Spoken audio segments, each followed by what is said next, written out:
السلام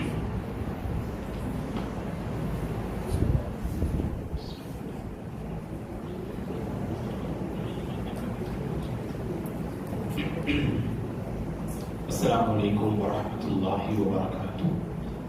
الحمد للہ رب العالمین والعاقبۃ للمتقین والصلاة والسلام علی رسولہ الامین وعلی آلہ وصحبہ اجمعین ومن تبعہ بإحسان الی یوم الدین. اما بعد فاعوذ باللہ من الشیطان الرجیم. بسم اللہ الرحمن الرحیم. سبحان الذي اسرى بعبده ليلا من المسجد الحرام الى المسجد الاقصى الذي باركنا حوله لنريه من آياتنا إنه هو السميع البصير. قابل احترام حضرات و خواتین، اللہ کا بے پناہ شکر و احسان ہے کہ نماز عشاء سے فارغ ہونے کے بعد مسجد ہدیٰ عمر آباد میں ہم سب کو اس نے جمع کیا تاکہ رسول اللہ صلی اللہ علیہ وسلم کی مبارک زندگی کو ہم معلوم کریں اور آپ کی زندگی کو بطور اسوہ اور آئیڈیل اختیار کرتے ہوئے ہم اپنی زندگی کو بسر کریں. اس عظیم مقصد کے ساتھ میرے اور آپ کی حاضری ہوئی ہے. اللہ ہماری اس حاضری کو قبول فرمائے اور اس کا بہتر بدلہ ہم تمام کو دنیا اور آخرت میں عطا فرمائے. آمین. جیسا کہ آپ جانتے ہیں، اس سے پہلے کی کلاس میں ہم نے اسراء اور معراج کا واقعہ آپ کی خدمت میں رکھا اور اس واقعے کی ہم نے شروعات کی اور بتایا آپ کو کہ رسول اللہ صلی اللہ علیہ وسلم کی زندگی میں پیش آنے والا یہ اہم واقعہ خاص کر اللہ کے نبی صلی اللہ علیہ وسلم کو تسلی اور دلاسا دینے والا واقعہ ہے. بڑے غمگین اور مغموم تھے صلی اللہ علیہ وسلم. ایک بات دیگر ہے، آپ کی زندگی میں آزمائشیں آ رہی تھیں. 3 سال ابو طالب کی گھاٹی میں رہے، اس کے بعد چچا ابو طالب کی وفات ہوئی، اس کے بعد چہیتی بیوی خدیجہ بنت خویلد رضی اللہ عنہا کا انتقال ہوا. اس کے بعد طائف کا سفر کیا اور طائف والوں نے آپ کے ساتھ جو بدسلوکی کی اس کو ہم نے آپ کی خدمت میں رکھا اور معلوم کیا ہم نے کہ طائف کی زندگی اور طائف کے اس واقعے میں اللہ کے نبی کے ساتھ جو معاملہ کیا گیا، آپ کی 60 پر 3 سالہ زندگی میں ایسا گھناؤنا واقعہ آپ کی زندگی میں پیش نہ آیا. ایسے ایک بات دیگر ہے، جو آپ کی زندگی میں آزمائشیں آئیں تو اللہ تعالیٰ اپنے حبیب رحمت للعالمین صلی اللہ علیہ وسلم کے دل کو تسلی کا سامان فراہم کرنے کے لیے اپنے پاس یہ صلی اللہ علیہ وسلم کو بلاتا ہے اور یہ عظیم اعزاز اور شرف سے آپ کو نوازتا ہے پروردگار. اور ہوا کہ آپ کی زندگی میں ہم نے اس سے پہلے اس واقعے سے متعلق ابتدائی باتیں آپ کی خدمت میں رکھی کہ اللہ تعالیٰ نے راتوں رات اللہ کے نبی صلی اللہ علیہ وسلم کو مکہ مکرمہ سے بیت المقدس اور بیت المقدس سے 7واں آسمان کا اللہ نے آپ کو سیر کرایا اور خاص کر بیت المقدس سے آپ 7واں آسمان کا جو ہے آپ سیر کرتے ہیں اور وہاں پر تشریف لے جاتے ہیں. اور پہلے آسمان پر اللہ کے نبی صلی اللہ علیہ وسلم نے حضرت آدم علیہ السلام سے ملاقات کی اور دوسرے آسمان پر حضرت عیسیٰ علیہ السلام اور یحییٰ علیہ السلام سے آپ نے ملاقات کی اور تیسرے آسمان پر حضرت یوسف علیہ السلام، چوتھے آسمان پر حضرت ادریس علیہ السلام، 5ویں آسمان پر ہارون علیہ السلام اور 6ٹھے آسمان پر حضرت موسیٰ علیہ السلام اور 7ویں آسمان پر رسول اللہ صلی اللہ علیہ وسلم نے حضرت ابراہیم علیہ السلام سے ملاقات کی. اور یہ 7 آسمانوں میں اللہ کے 8 پیغمبر تشریف فرما ہے. ان میں سے ایک پیغمبر عیسیٰ علیہ السلام قیامت کے قریب ان کا نزول ہوگا اور دنیا میں آئیں گے، امن قائم فرمائیں گے، انصاف کریں گے، صلیب کو توڑیں گے، خنزیر کا خاتمہ کریں گے اور آپ کی وجہ سے اس روئے زمین میں عدل و انصاف کو اللہ تبارک و تعالی آپ کے ذریعے قائم فرمائیں گے. تو لہذا دوسرے آسمان پر حضرت یحییٰ علیہ السلام اور حضرت عیسیٰ علیہ السلام ہیں، اور جب عیسیٰ علیہ السلام دنیا میں تشریف لائیں گے تو دوسرا آسمان خالی نہ ہوگا، بلکہ دوسرے آسمان میں یحییٰ علیہ السلام موجود ہوں گے۔ تو ساتواں آسمان میں اللہ اکبر اس عظیم پیغمبر کا استقبال کیا گیا، آپ کو ویلکم، آپ کا بہترین جو ہے استقبال کیا گیا، اور ہر پیغمبر نے رسول اللہ صلی اللہ علیہ وسلم کو دعائیں دی، آپ پر دعائیں دی، اور آپ کو سلامتی کے پیغام بھیجے تمام پیغمبروں نے۔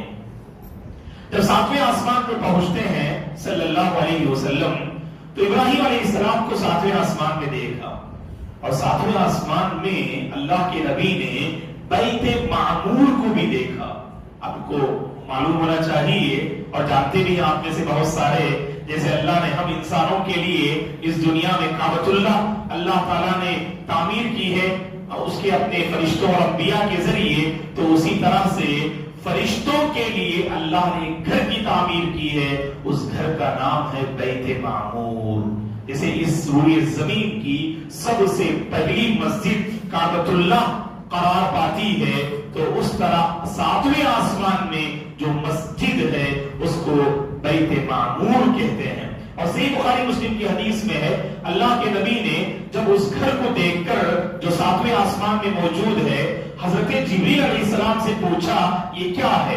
تو جبریل علیہ السلام نے، صحیح بخاری مسلم کی حدیث ہے، اللہ کے نبی کی خدمت میں اس بیت معمور کی آپ نے یہ تعریف فرمائی، کہا یہ بیت معمور ہے کہ جس میں ایک مرتبہ 70,000 فرشتے نماز پڑھتے ہیں اور اس بیت معمور کا طواف کرتے ہیں، اور ایک مرتبہ اگر ان کو یہ موقع مل جائے تو دوبارہ قیامت تک انہیں موقع نہیں ملتا ہے۔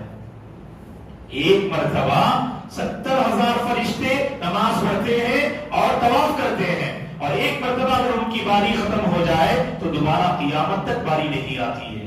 تو اس سے کیا اندازہ ہوتا ہے؟ فرشتوں کی تعداد سبحان اللہ ان گنت مخلوق ہے، یہ فرشتوں کی نورانی مخلوق جنہیں اللہ نے نور سے پیدا کیا، جنوں کو اللہ نے آگ سے پیدا کیا، اور ہم انسانوں کو اللہ نے مٹی سے پیدا کیا۔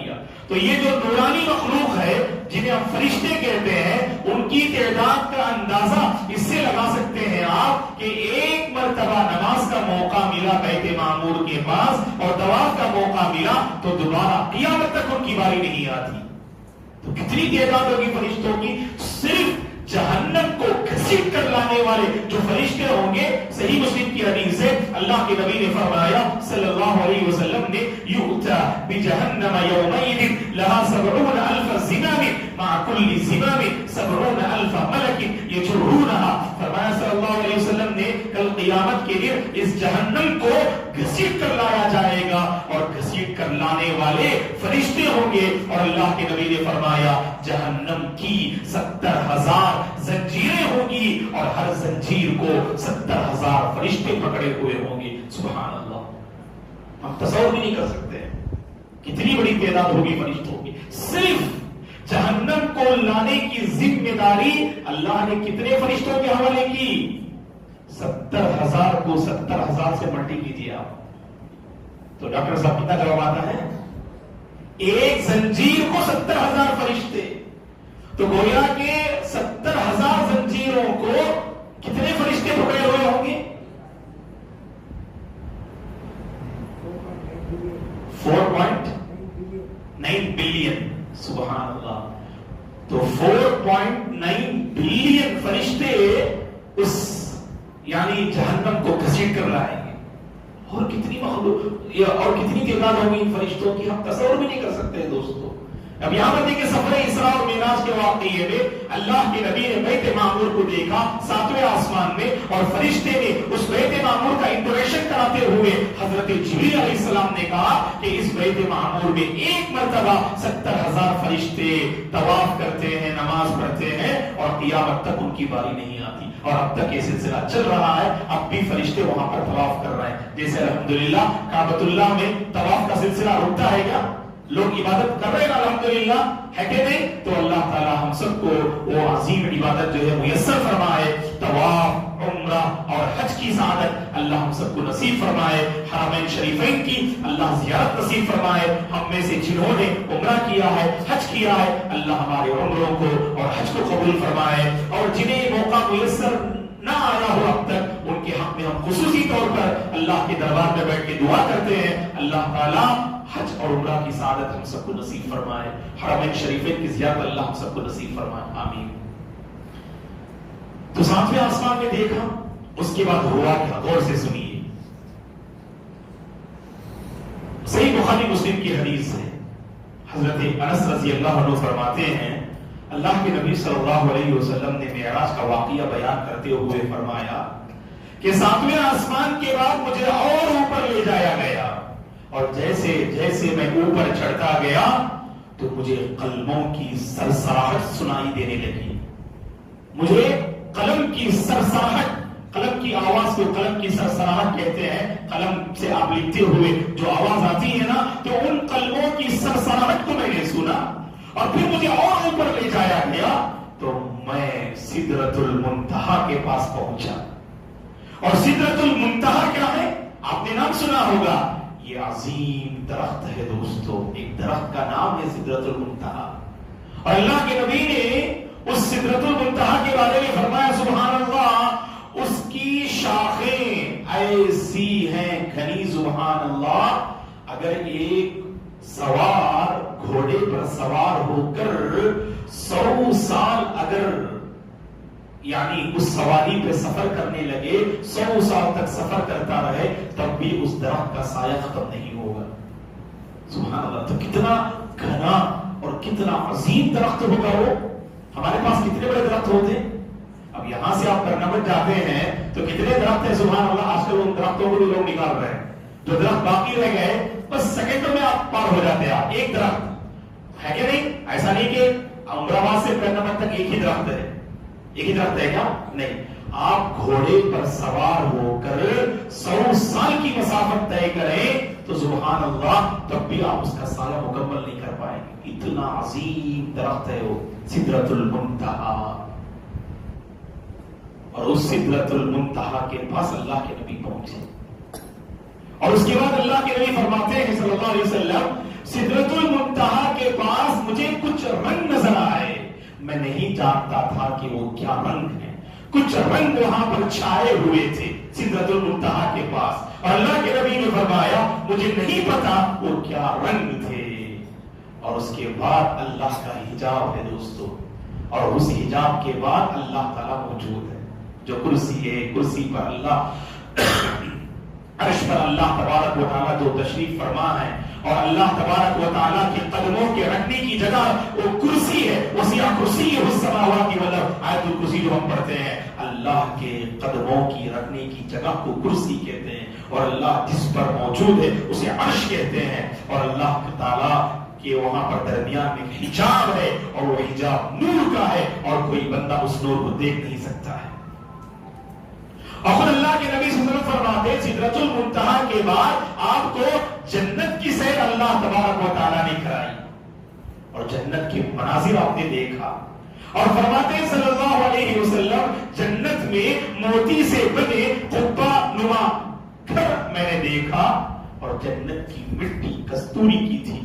اللہ کے نبی نے جنت کی مٹی کو بھی محسوس کیا, اور اس کی مٹی میں کون سی خوشبو آ رہی تھی, کستوری کی خوشبو آ رہی تھی. صلی اللہ علیہ وسلم نے اس کی وضاحت فرمائی.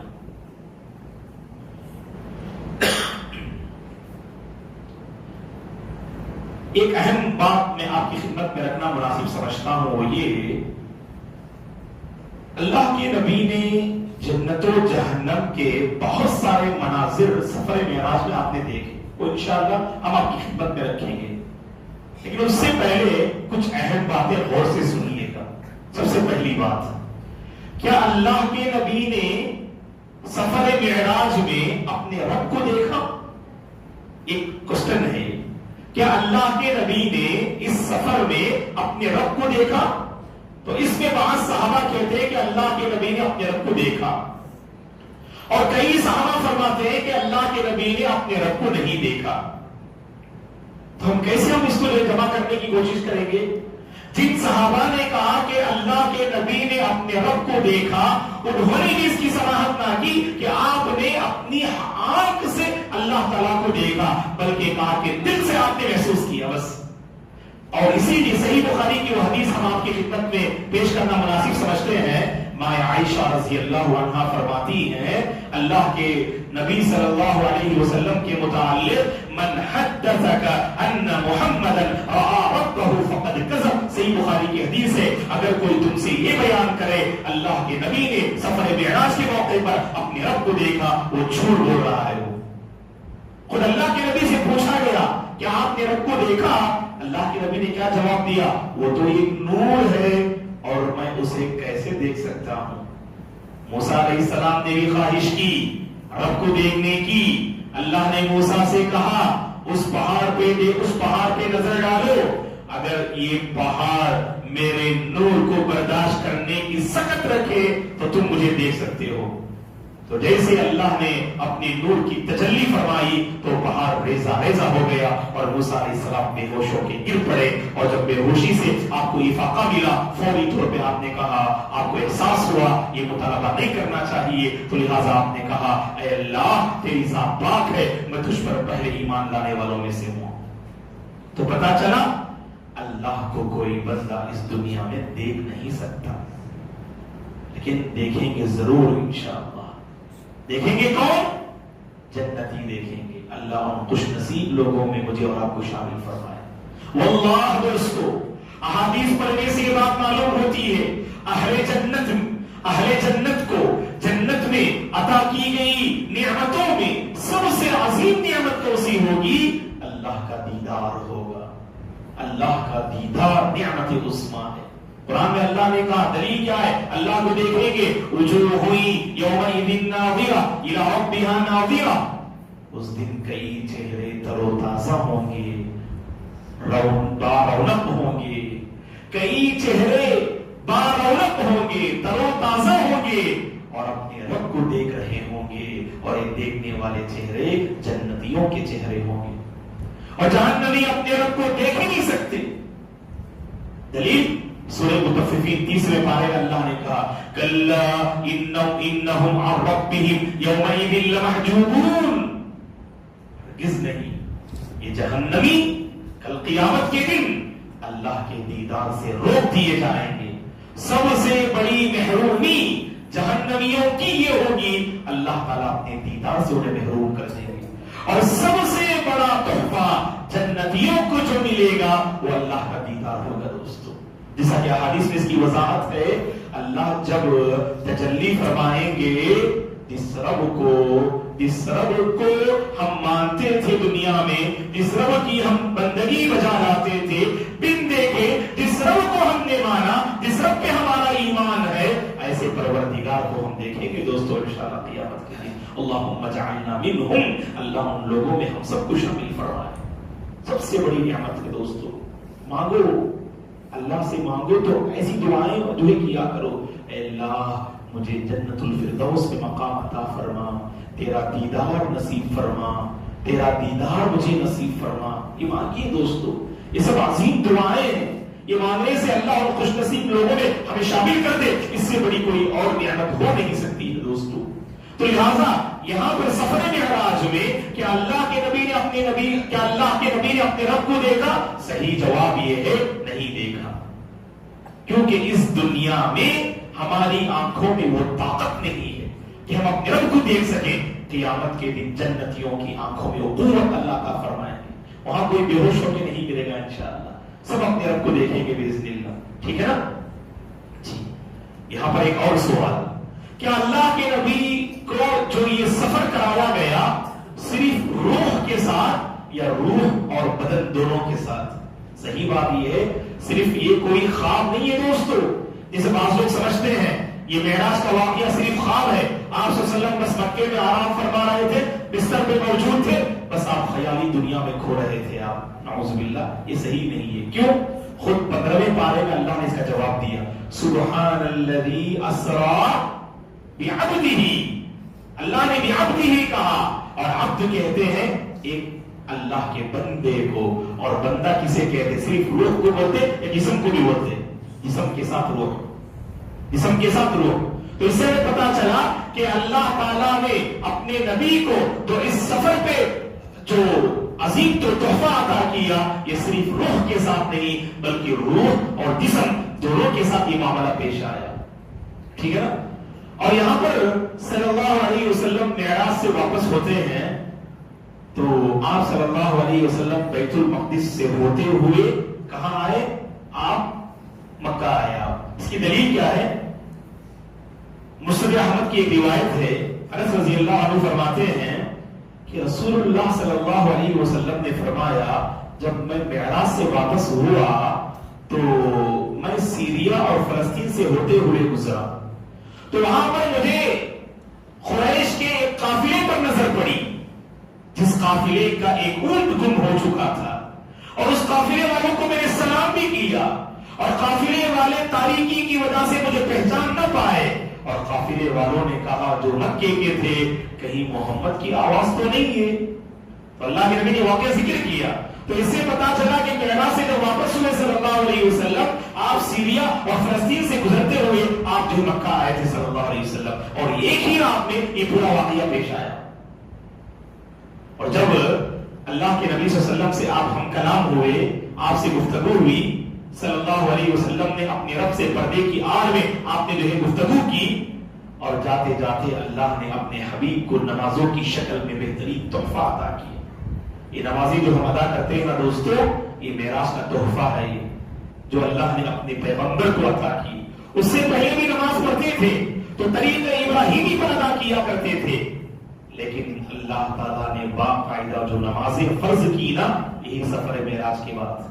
اس سے پہلے یہ نمازیں فرض نہ تھی جو ہم پڑھ رہے ہیں، فجر، ظہر، عصر، مغرب، عشاء، نمازیں تھیں لیکن طریقہ ابراہیمی پر، اور جس شکل میں ہم پڑھ رہے ہیں یہ سفر معراج کے بعد۔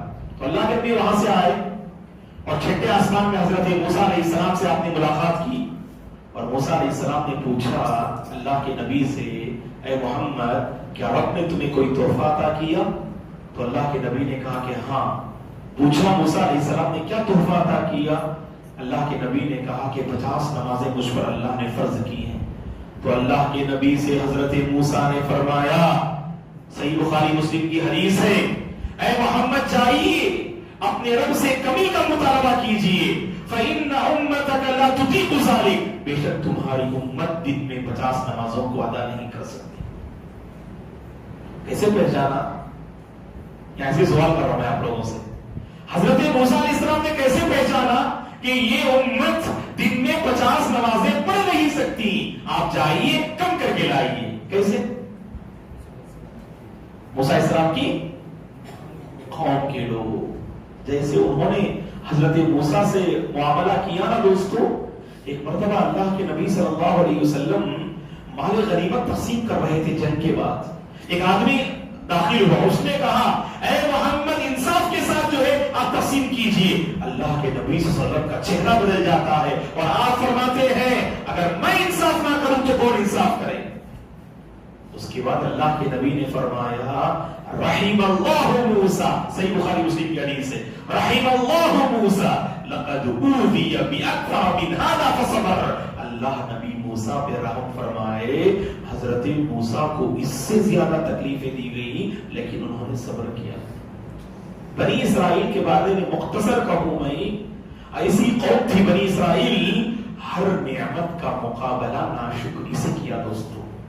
انبیاء کو تکلیف دی انہوں نے، انبیاء کو بہت ستایا بنی اسرائیل نے، اسی لیے حضرت موسیٰ علیہ السلام نے پہچان لیا یہ امت محمدیہ تو بنی اسرائیل کی نسل ہی سے ہے، ہم بھی تو اسی کی نسل سے نہ، انہی کی اولاد نہ ہم بھی، تو لہٰذا کہا جیسے میری قوم تھی ویسے ہی اس نبی کی بھی قوم ہوگی، کہاں سے 50 نمازیں پڑھ سکتی ہیں؟ چاہیے کم کر کے آئیے۔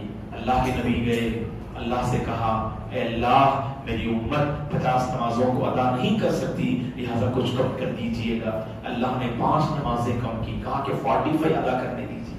پھر گئے، اللہ صحیح بخاری مسلم کی حدیث ہے، پھر گئے اور حضرت موسیٰ نے کہا کہ نہیں پڑھ سکتی ہے تمہاری قوم، تو کہا کہ جو ہے اور 5 اللہ نے کم کر دیا. پھر تشریف لائے 40 کے ساتھ. حضرت موسیٰ نے کہا کہ کر نہیں سکتی, انجام نہیں دے سکتی, تو پھر گئے 5 نمازیں کم ہوئی. ہوتے ہوتے کہاں تک پہنچی؟ 5 نمازیں فرض قرار دی گئی. یہاں پر بھی حضرت موسیٰ علیہ السلام نے کہا کہ اور تھوڑا کم کر کے آ جائیے. یہاں سوچتے ہوں گے اے کاش کہ اللہ کے نبی چاہتے اور کچھ کم کر کے آتے. اللہ اکبر. یہاں پر دیکھیے گا دوستو, اللہ کے نبی نے کیا فرمایا؟ سألت ربی حتی استحییت. میں نے اپنے رب سے بار بار سوال کیا کم کرنے کا, یہاں تک کہ مجھے شرم آ گئی اور اس سے بڑھ کے میں نہیں پوچھ سکتا تھا. تو لہذا 5 نمازیں وہاں پر فائنل ہو گئی. اللہ کے نبی پر جب 5 نمازیں آپ پر اور آپ کی امت پر فرض ہو گئی, اللہ کی طرف سے وہاں پر اعلان ہوا, اے محمد سن لیجئے گا, میں نے جو فیصلہ کر دیا ہے اس کے ذرہ برابر تبدیلی نہیں ہوتی. انہ لا یبدل القول لدی. اللہ کے پاس جو فیصلہ ہوتا ہے اس میں تبدیلی نہیں ہوتی. 50 نمازیں ہی ہیں, لیکن آپ کی امت اگر 5 نمازوں کو دن اور رات میں صحیح طور پر انجام دے گی تو میں انہیں 50 نمازوں کا ثواب عطا کروں گا. یہ اللہ نے وہیں پر اعلان کر دیا دوستو. اللہ اکبر. تو ہم دن میں جو 50 نمازیں پڑھتے ہیں نا, اگر صحیح طور پہ ہم نے ادا کیا نا, اللہ انشاءاللہ 50 نمازوں کا ثواب ہمیں دے گی. اسی لیے دوستو نمازوں کے سلسلے میں ہم کوتاہ نہ رہیں, ہم غافل نہ رہیں. ہم اس دنیا سے ہم کچھ لے کر نہیں جائیں گے دوستو. عبادات کی شکل میں, اخلاق کی شکل میں جو تحفہ ہے نا, وہی ہم جو ہے قبر میں لے جائیں گے. اسی لیے اگر میری زندگی میں نماز کو لے کر کچھ لاپرواہی ہے نا, مجھے سمجھ جانا چاہیے دوستو معراج کا پیغام یہی ہے, معراج کا پیغام یہی ہے, اس سفر کا پیغام یہی ہے, ہم نمازی بن جائیں دوستو. یقیناً ہم دیکھ رہے ہیں اللہ کے نبی کی امت کے متعلق حضرت موسیٰ علیہ السلام نے جو کہا نا, 100% صادق نظر آ رہا ہے. کتنی بڑی تعداد ہے مسلمانوں کی بتائیے گا جو ہم یہ کہہ سکتے ہیں مولانا کہ 90% لوگ مسلمان جو ہے نمازی ہیں. ایسا ہم دعویٰ نہیں کر سکتے ہیں دوستو, ہے کہ نہیں؟ کہیں نہ کہیں ہم سے غفلت ہو رہی ہے, لاپرواہی ہو رہی ہے. اسی لیے سنجیدگی کے ساتھ اس مسئلے پر غور کیجئے گا اور نمازی بننے کی کوشش کیجئے گا. اللہ کے دربار میں ہم حاضر ہوں گے نا, یہ ضرور میرے اور آپ کی پہچان ہونی چاہیے, یہ بندہ نمازی ہے, اللہ کی یہ بندی نمازی ہے. بس ہمارا بیڑا انشاءاللہ پار ہو جائے گا. وہاں پر بڑی ذمہ داری ہے دوستو. اس کے علاوہ بہت سارے اور اہم مسائل ہیں, انشاءاللہ وہ بھی حل ہو جائیں گے اگر ہم نماز کے معاملے میں ٹھیک ہوں. سب سے بڑا مسئلہ یہی ہے, زندگی کے بہت سارے معاملات میں گڑبڑ اور مسائل کیوں ہیں؟ کیونکہ اصل مسئلے پر ہم نے توجہ نہ دی. نمازی بن جائیے گا, اللہ کی قسم اللہ ہر مسئلے کا سلوشن ہماری زندگی میں پیش کریں گے. ہر مصیبت ٹل جائے گی, ہر برکت میں میسر ہوگی. بنے گا انشاءاللہ آپ نمازی. اگر نمازی ہے اس پر اللہ کا شکر ادا کیجئے اور ہمیشہ باقی رکھیے اس نعمت کو. اگر کوتاہی ہے اللہ کے دربار میں بیٹھ کر عہد کیجئے, اس کے بعد ہم انشاءاللہ پابندی کریں گے. دوستو اگر اسی پابندی پر ہماری موت آ جائے نا, قبر میں ہم اللہ کے پاس جو سوالات ہوں گے اور آگے جو مراحل ہوں گے نا, مطمئن تو ہو سکتے ہیں نا وہاں پر ہم, وہاں تو ہمیں موقع نہیں دیا جائے گا نا قبر میں کہ کچھ نمازیں پڑھنے کا. اسی لیے دوستو بس طبیعت آمادہ ہوتی نہیں ہماری, بس یہی میرے اور آپ کی کمزوری ہے. آمادہ کر لیجئے گا, نماز کے وقت میں خود بخود آپ بے چین ہو جائیں گے. اللہ کی قسم, اللہ کے نیک بندے ہیں نا, کہیں پر بھی ہو, پروگرام میں ہو, عجیب قسم کی بے چینی ان کے دلوں میں رہتی ہے. جب تک وضو کر کے نماز ادا نہ کر دینا انہیں سکون نہیں ہوتا.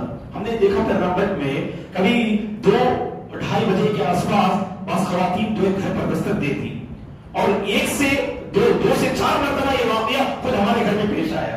ہم نے سمجھا کہ کچھ مانگنے والے ہیں اور دیکھا تو جو ہے وہاں پر کوئی اللہ کی بندی تھی اور انہوں نے کہا کہ بیٹے ہمیں ظہر کی نماز پڑھنے کا موقع دیجیے گا, ہم بہت دور پہ جانا ہے, وہاں پر شاید موقع نہ ملے. تو ایسے اللہ کی بندیاں بھی ہیں جو نماز ظہر کے موقع پر ان کے دل بے چین ہے اور کوئی جگہ مل جائے اور وہاں پر اللہ تعالیٰ کی جو عبادت اور بندگی کو بچانا ہے. کہنے کا مقصود کیا ہے دوستو, عادت اور ہماری طبیعت, ہماری سوچ اور سب کچھ جو ہے ہماری جو ہے یہ نماز کے حوالے سے اگر بن جائے نا, واللہ ہم دنیا کو بھی ہم چمکا سکتے ہیں, آخرت بھی ہم بنا سکتے ہیں. غور کر کے دیکھیے گا اللہ نے اس عبادت کے لیے کس کا انتخاب کیا؟ اسراء اور معراج.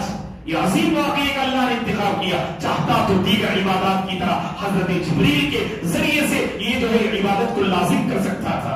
اس سے معلوم ہوا اللہ کے نبی پر جب یہ عبادت لازم قرار دی گئی تو آسمان میں اللہ نے اس عبادت کو لازم کیا. اور اس کے بعد انشاءاللہ اللہ کے نبی نے جنت و جہنم میں کیا مناظر دیکھے. خصوصاً اللہ کے نبی نے انبیاء کو بھی دیکھا اور انبیاء کیسے تھے وہ بھی بیان کیا اللہ کے نبی نے. ابراہیم علیہ السلام کیسے تھے, عیسیٰ علیہ السلام کیسے تھے, موسیٰ علیہ السلام کیسے تھے, یہ سب انشاءاللہ ہم معلوم کریں گے.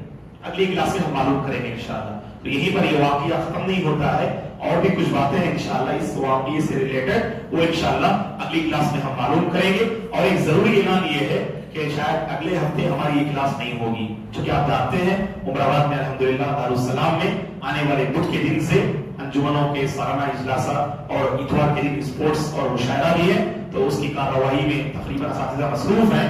تو آنے والے ہفتے میں بس ہماری کلاس نہیں ہوگی, تو خواتین بھی سن لیجیے گا انشاءاللہ. اس کے بعد ہفتے میں ہماری یہ کلاس ہوگی. اس کے بعد کے ہفتے میں یعنی 3 فروری کو انشاءاللہ پھر ہماری یہ کلاس ہوگی. اگلے ہفتے جو ہماری کلاس ہے 27 کی, وہ 27 کی کلاس نہیں ہوگی, بس یہ ذہن رکھ لیجیے گا. اس کے بعد ضرور آئیں انشاءاللہ. تو اہم ٹاپک ہے اور اس واقعے کا تتمہ ہے انشاءاللہ. اس میں بہت ساری باتیں اور واقعات ہم آپ کی خدمت میں بیان کریں گے. اللہ سے ہماری دعا ہے اللہ تعالی ہم سب کو نمازی بنائے. اللہ تعالی ہم سب کو نماز جو ایک عظیم عبادت ہے وہ ہم سب کی زندگی میں اللہ آسان فرمائے. نماز کی پابندی پر اللہ مجھے اور آپ کو خاتمہ نصیب فرمائے. رسول اللہ صلی اللہ علیہ وسلم سے سچی محبت کرنے کی توفیق عطا فرمائے اور آپ کی ایک ایک سنت کو دل و جان سے اپنانے کی توفیق عطا فرمائے. ہم میں سے جو پریشان حال ہیں اللہ سب کی پریشانی کو دور فرمائے. جو بیمار ہیں اللہ انہیں صحت اور عافیت عطا فرمائے. اور ہم میں سے جو پریشان حال ہیں, مجبور ہیں, تندرست ہیں, اللہ سب کو امن والی, سکون والی, نعمتوں والی, راحتوں والی, آسائشوں والی, ایمان والی, تقوی والی زندگی اللہ ہم سب کو نصیب فرمائے.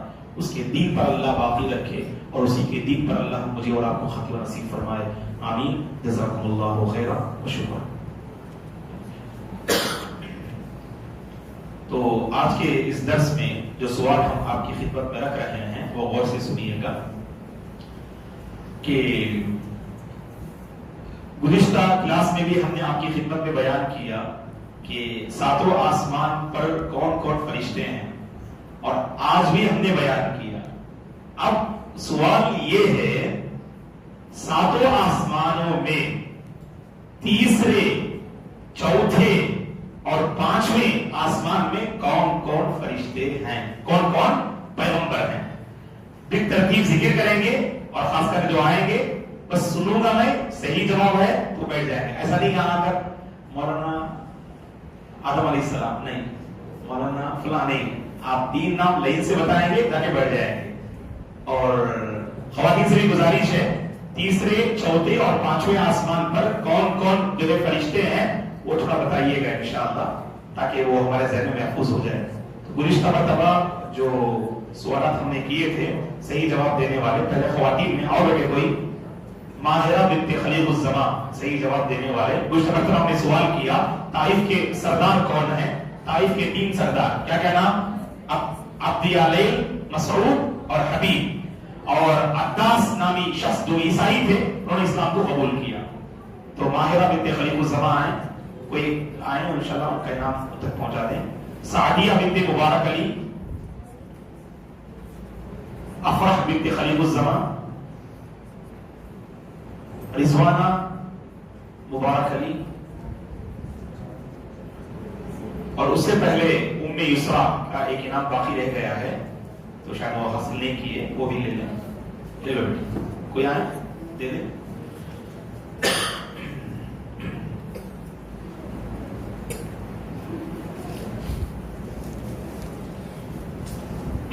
یہ دے دیجیے گا جو موجود ہے وہاں پر خاصی ہے, ٹھیک ہے نا. اس کے بعد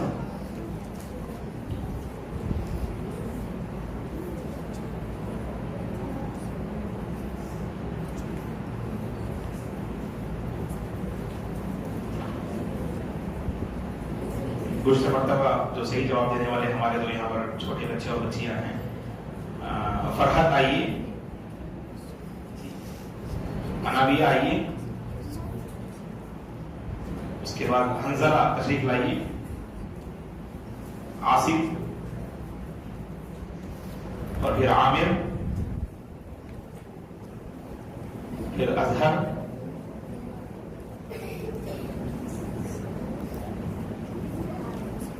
اور عفان. عفان موجود؟ جی دیدی بارک اللہ فیک. ایک منٹ. تو بقیہ انس, حماد, مفاز اور ادینہ, حمید اور انس, سعیم,